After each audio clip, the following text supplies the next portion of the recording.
Norma, what was the function exactly of the JPI, the Jewish People's Institute? It was, I think, aspirations towards culture and education, both.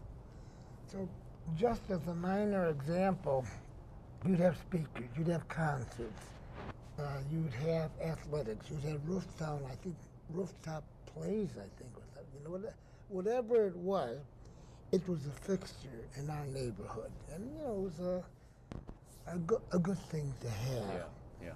And you got some rather esoteric speakers, as a matter of fact. For instance, I remember it was about 1936 or 37.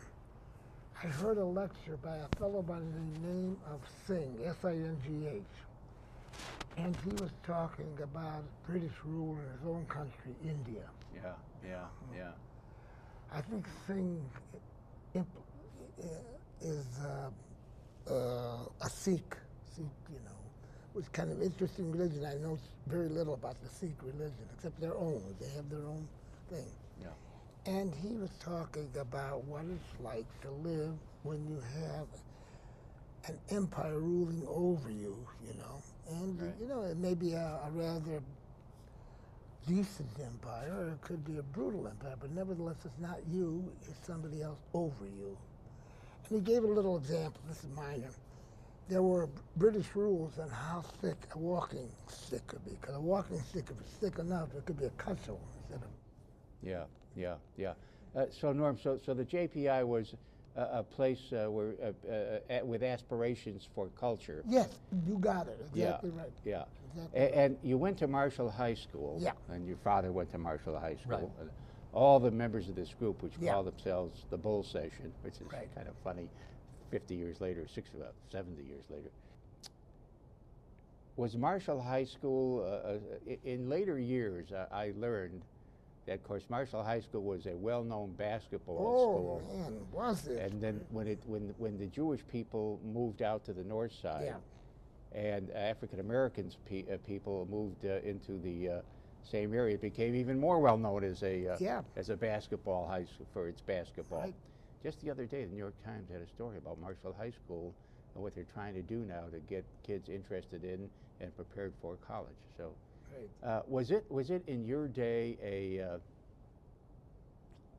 school? Was it heavily oriented towards study and academics and things of that nature? Well, we did have a basketball team that had good plaudits, you know. We did have that. Yeah. And as far as a place for study and off-study and dwelling on study, it was a mixed bag. I think the very fact that most of them were Jewish, most of the kids were Jewish, implied that they had ambitions, you know, and aspirations. Yeah. They had come to America. The families had come to America to better themselves economically. Exactly right. Exactly right. Yeah. But if you dig a little deeper into Marshall history, a lot of noteworthy people came out of there in the entertainment industry and politics. Yeah. I mean, writers like Larry Gelbart, who was going to do an interview with me shortly before he passed away, and his writing partner Sheldon Keller, I believe. It might have been Shecky Green who went there, or someone like. Yeah, so, no doubt. And Shelley Berman. Did he? Yeah, who had a very arrogant attitude towards this book, and it was not the sort of book he would like to read, he told me.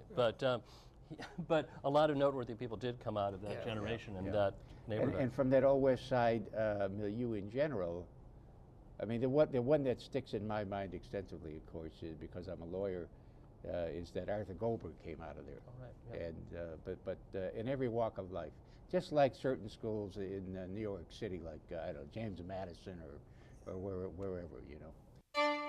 This excerpt is brought to you by the Massachusetts School of Law, the leader of reform in legal education and a leader in multimedia education for the public.